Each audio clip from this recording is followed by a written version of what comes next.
एक गांव में एक गरीब आदमी रहता था। उसका नाम रामू था। आज का लकड़ी का जुगाड़ तो हो गया, अब खाना कहाँ से लाऊं? रामू की जिंदगी बहुत ही कठिनाइयों से गुजर रही थी। रामू हर दिन मेहनत करके अपने परिवार की पेट भरने की कोशिश कर रहा था। वह अपनी गरीबी के बावजूद भी हमेशा खुश रहने की कोशिश करता था। उसी गांव में एक अमीर आदमी भी रहता था। उसका नाम श्यामलाल था। श्यामलाल के पास सभी सुख साधन थे, लेकिन श्यामलाल हमेशा परेशान रहता था। क्या करूं? ये परेशानी तो जाने का नाम ही नहीं ले रहा। श्यामलाल की आंखों में खुशी की किरणें कभी नहीं चमकती थीं।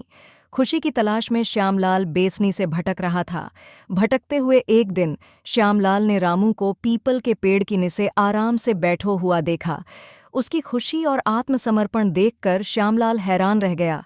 श्यामलाल रामू के पास गया और रामू से पूछा, मेरे दोस्त रामू, तुम इतने गरीब होकर भी कैसे खुश रहते हो? रामू ने मुस्कुराते हुए कहा, खुशी और संतोष दिल से होते हैं, धन से नहीं।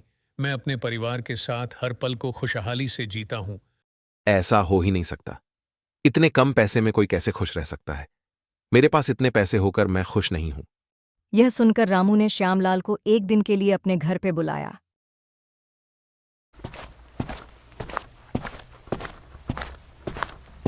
जब श्यामलाल रामू के घर पहुंचा, तब उसने देखा सभी परिवार के सदस्य खाने के लिए बैठे थे। तभी बारिश शुरू हो गई। बारिश की बूंदें छत की सेध से टपक रही थीं, लेकिन कोई भी परेशान नहीं देख रहा था। परिवार के सभी सदस्य ने आपस में मजे करने लगी। उन्होंने बारिश में नहाने का मजा लिया, गर्म चाय पी और आपस में हंसी खुशी में बातें की। फिर उन्होंने गमले में मिट्टी डाली और पौधों को उगाने का ख्याल आया। सभी मिलकर मिट्टी खोदते हुए पौधों को उगाने लगे। यह उन्हें न केवल एक साथ बात करने का मौका देता था, बल्कि उन्हें एक दूसरे के साथ जुड़ने का भी अवसर प्रदान करता था। शाम को जब चांदनी चमक रही थी, तब परिवार ने सभी साथ मिलकर खेला और हंसी खुशी में अपनी दिन गुजारा। यह देखकर श्यामलाल मन ही मन हंसने लगे और रामू को आपने घर बुलाने के लिए शुक्रिया अदा किया। राजू, तुमने आज मुझे जीवन की बहुत बड़ी सीख दी।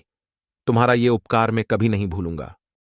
और खुश रहने के राज लेकर अपने घर की तरफ चलने लगे।